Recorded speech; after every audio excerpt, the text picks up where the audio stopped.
ప్రకాష్ రాజ్ అలా అన్నాడు, ఇలా అన్నాడు, ప్రకాష్ రాజ్ని చంపేయాలి అని మాట్లాడుతున్న పెద్ద మనుషుల్ని ఒక మాట్లాడుతున్నాను. మరి రాధా మనోహర్ దాస్ ఏం మాట్లాడుతున్నాడు నిద్ర లేచినప్పటి నుంచి? క్రిస్టియన్స్ ఆరాధించే దేవుల్ని ఎంత సభ్యకరంగా మాట్లాడుతున్నాడు. మరి ప్రకాష్ రాజు మాట్లాడింది తప్పు అయితే, ప్రకాష్ రాజు మాట్లాడిన దానికి ప్రకాష్ రాజుని చంపేయాలి అని అనుకుంటే రాధా మనోహర్ దాస్ని ఎందుకు వదిలేయాలి చెప్పండి?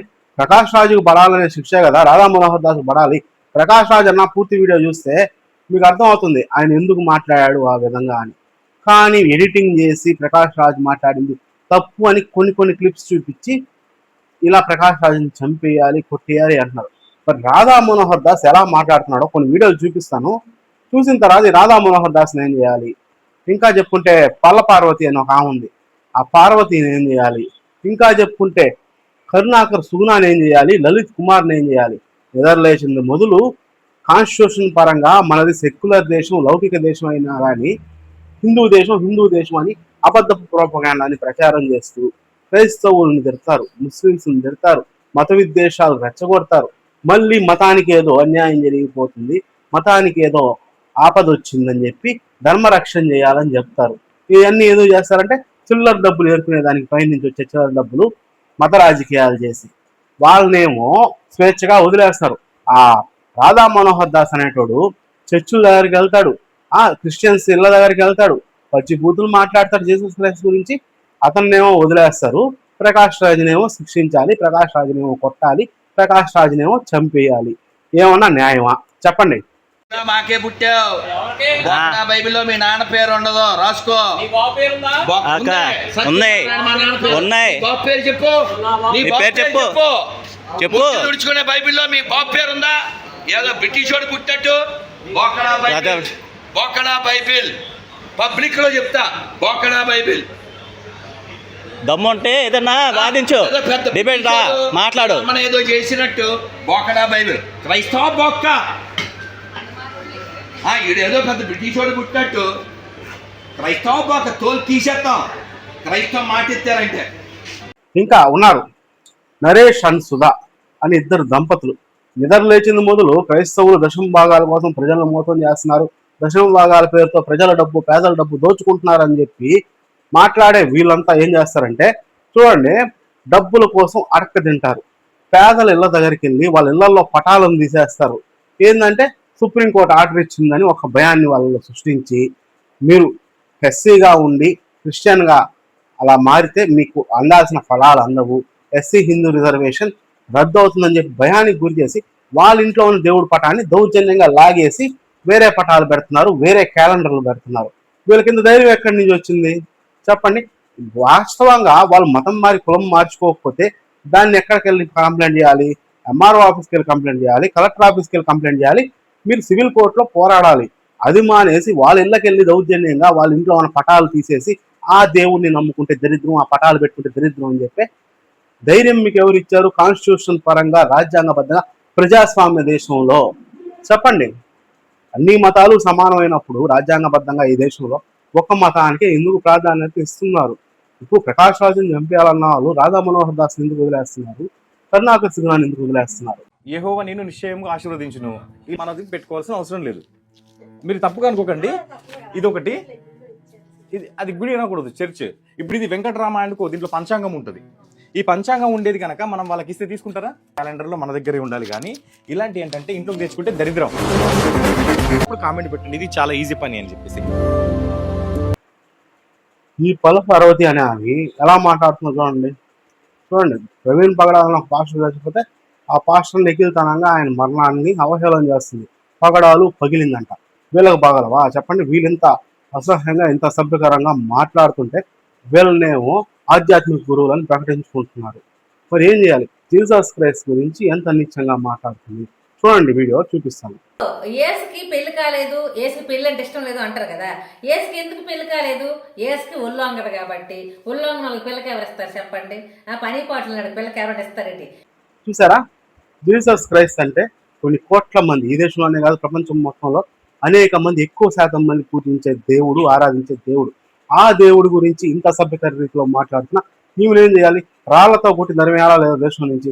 ఇది లౌకిక భారతదేశం అయినప్పుడు, మతపరంగా ఇక్కడ అన్ని మతాలకి సమ ప్రాధాన్యం కలిగినప్పుడు అందరి మత భావనలను గౌరవించాల్సిన పరిస్థితి ఉన్నప్పుడు కేవలం ఒక మతానికే ప్రాధాన్యం ఎందుకు ఇవ్వబడుతుంది, మిగిలిన మతాలకి ఎందుకు ప్రాధాన్యం తక్కువ ఇవ్వబడుతుంది?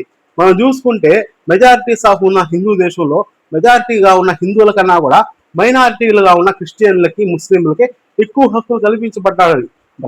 బాబాసాహెబ్ అంబేద్కర్ గారు ఇటువంటి ప్రమాదాలు వస్తాయి, ఇటువంటి మతపరమైన డామినేషన్లు వస్తాయని ఆ రోజు మైనారిటీలకు కూడా సపరేట్ గా హక్కులు కలిగించాడు.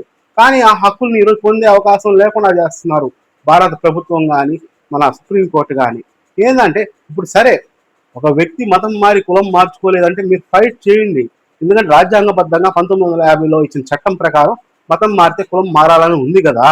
మరి ఆ అమెండ్మెంట్ చేంజ్ అయ్యేదాకా అది తప్పు అని మీరు భావిస్తే మీరు రాజ్యాంగబద్ధంగా ఫైట్ చేయండి. ఎంఆర్ఓ ఆఫీస్లో కంప్లైంట్ చేయండి, కలెక్టర్ ఆఫీస్లో కంప్లైంట్ చేయండి, కోర్టులో కేసు ఫైల్ చేయండి. వాస్తవం మాట్లాడుకుంటే మతం మారితే కులం మారాలని ఏ సందర్భంలో చెప్పారంటే వాళ్ళు రిలీజియస్ ప్రాక్టీసెస్ చేసినప్పుడు, అంటే పాస్టర్గా కొనసాగిన లేదా వాళ్ళు మతపరమైన విషయాలు, మతపరమైన కట్టడాలు కట్టి మత ప్రవచనాలు చేసే వాళ్ళకి మాత్రమే మతపరంగా వాళ్ళు క్యాష్ మార్చుకోవాల్సిన అవసరం ఉంది. కాకపోతే ఇంట్లో దేవుడు పటాలు పెట్టుకున్నంత మాత్రాన, చర్చికి వెళ్ళినంత మాత్రాన మతం మారితే కులం మారాలి అనే నిబంధన లేదు. ఎందుకంటే కులాన్ని మార్చుకునేది కేవలం రిలీజియస్ ప్రాక్టీసెస్, అంటే ఒక పాస్టర్గా కొనసాగితే మాత్రమే మార్చుకోవాలి. అంతేగాని ఇంట్లో పటం పెట్టుకున్నంత మాత్రాన, గుడికి వెళ్ళినంత మాత్రాన మతం మార్చుకోవాల్సిన అవసరమే లేదు. ఏసయ్య ఎవరికి పుట్టాడు? పడక ఎదవా చెప్తాను. మేరీకి పుట్టాడు కదా. మేరీ ఎవరు? స్వతంత్రురాలైనటువంటి స్త్రీ కాదు, ఒక పురుషుడికి ప్రదానం చేయబడినటువంటి స్త్రీ. తన మీద తన యొక్క గౌరవానికి సంబంధించినటువంటి బాధ్యతలన్నీ ఎవరికి ఉంటాయి? భర్త అయిన యోసేపుకు ఉంటాయి. ఇప్పుడు క్లియర్గా ఉంది కదా. మేరీకి కడుపు ఎవరు చేశారు? మరి పరిశుద్ధాత్మ కూడా కడుపు చేసేసి యోసేపు నేనే చేశా, నోరు మూసుకుని పడుండు. ఇది సీటింగా కాదా? మోరల్స్ అండ్ ఎథిక్స్ గ్రౌండ్స్లోంచి నేను మాట్లాడుతున్నా. ఇప్పుడు నువ్వు నాకు మోరల్స్ నుంచి సమాధానం చెప్పాలి. మొగుడుకు తెలియకుండా భార్యకి కడుపు చేయడం నేరమా కాదా? ఇప్పుడు ఆ స్త్రీని పతిత, వ్యభిచరించింది అని సమాజం అంతా నమ్ముతుందా లేదా? ఇంత నీచంగా మాట్లాడుతున్నాడు. ఒక మేరీ అనే ఆమె జీసస్ క్రైస్ట్ తల్లి. సరే పక్కన పెట్టేస్తే జీసస్ క్రైస్ట్ దేవుడు కాదు అని పక్కన పెట్టేస్తే మేరీ అనే ఆమె ఒక మహిళ. ఆ మహిళ గురించి ఎంత అసభ్యకరంగా మాట్లాడుతున్నాడు. ఒక మహిళ గురించి అసభ్యకరంగా మాట్లాడి ఒకరి పుట్టుక గురించి అసభ్యకరంగా మాట్లాడితే మీ అమ్మ గురించి నువ్వు మాట్లాడుకున్నట్టే కదా. ఒక తల్లి జననాన్ని నువ్వు ప్రశ్నిస్తే నీ తల్లి జన్మనివ్వడాన్ని కూడా నువ్వు ప్రశ్నించినట్టే కదా. పనికి మాలిన మాటలు మాట్లాడి రాధా మనోహర్ దాస్ ఏమో ఆధ్యాత్మిక గురువు అని చెప్పి ప్రచారం చేస్తున్నారు. ప్రకాష్ రాజ్ కరెక్ట్ గా ప్రాక్టికల్ గా మాట్లాడి క్వశ్చన్ చేస్తే ప్రకాష్ రాజ్ని కొట్టి చంపేయాలి, రాళ్ళతో కొట్టి దేశం నుంచి తరివేయాలి. ముందు ప్రకాష్ రాజ్ మాట్లాడిన వీడియో పూర్తిగా చూడండి. పూర్తిగా చూసిన తర్వాత ప్రకాష్ రాజ్ ఆ మాట ఏ సందర్భంలో వాడాడు, దాన్ని ఎన్ని ఎడిటింగ్లు ఎన్ని కట్లు చేసి ఇలా తప్పుగా ప్రజెంట్ చేస్తున్నారో ఒకసారి ఆలోచించండి. ఏ విషయాలైనా పూర్తిగా తెలుసుకొని అప్పుడు మాట్లాడండి. మీరు మాట్లాడేటప్పుడు మీకు అర్హత ఉండాలి. ఎందుకంటే అర్హత లేనప్పుడు మాట్లాడకూడదు.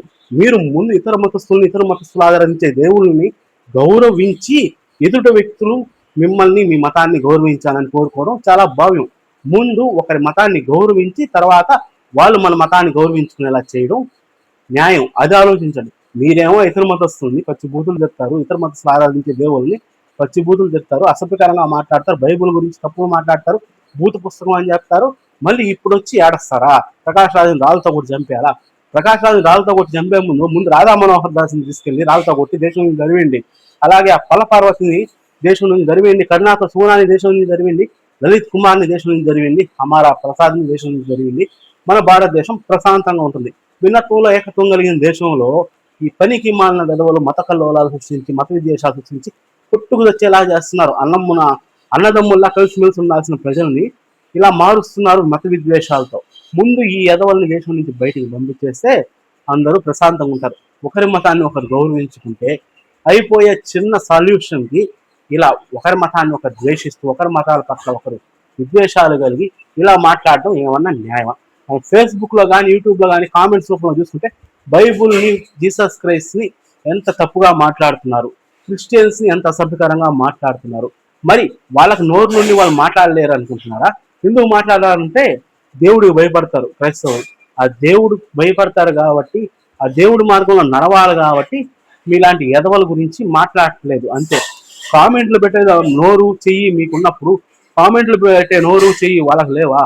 ఎందుకు పెట్టట్లేదంటే మీరేదో పెద్ద పోటుగాలని కాదు, ఆ మానవత్వం ఆ విచక్షణ వాళ్ళకు ఉన్నాయి కాబట్టి వాళ్ళు పెట్టట్లేదు. అది ఆలోచించండి. అందరికీ నమస్కారం. ఒక లిటరరీ ఫెస్టివల్లో ఆర్ట్ అండ్ ఇట్స్ రెసిలియన్స్ అనే ఒక విషయం మీద నేను చేసిన ప్రసంగం, ఒక సంవాదం. దాని నుంచి కొన్ని మాటల్ని మాత్రం తీసుకుని దాన్ని వక్రీకరించి నేనేదో అవతార పురుషుడు శ్రీరాముడిని ఎటకారం చేశానని, హిందూ ధర్మాన్ని హర్ట్ చేసే ఫీలింగ్స్ ఇచ్చానని కొందరు ఊగుతున్నారు. అన్ని ధర్మాన్ని అందరినీ ప్రేమించే నాకు ఆ అవసరమైతే లేదు. కానీ ధర్మాన్ని మతోన్మాదంతో అడ్డుపెట్టుకుని అసహ్యమైన రాజకీయం చేస్తున్న వాళ్ళని నేను అడిగే ప్రశ్నలకి సమాధానం ఇవ్వలేక కొందరు నన్ను యాంటీ హిందూ, హిందూ ధర్మ విరోధి అని బింబించడానికి ప్రయత్నిస్తున్నారు.